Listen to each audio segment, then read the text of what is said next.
Luke 22 and 42 says, saying, Father, if thou be willing, remove this cup from me. Nevertheless, not my will, but thine be done.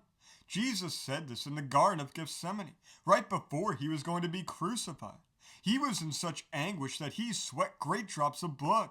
He was in such turmoil and torment of mind because of what was coming. Yet even in this state, that it's so hard for us to even fathom, he made the greatest act of surrender that could possibly be made. He asked God to do his will in his life, not his own. That choice manifested in action through the crucifixion. We need to do the same. We need to lay down our will on his altar and take his will upon ourselves. What does that require from us? We have to be willing to die daily.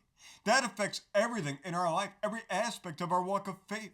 Our prayers have to change from asking God to just bless our agenda, bless our man-made plans, and ask him instead to work his will in and through us. Surrender doesn't mean being apathetic towards the outcome, whatever it may be.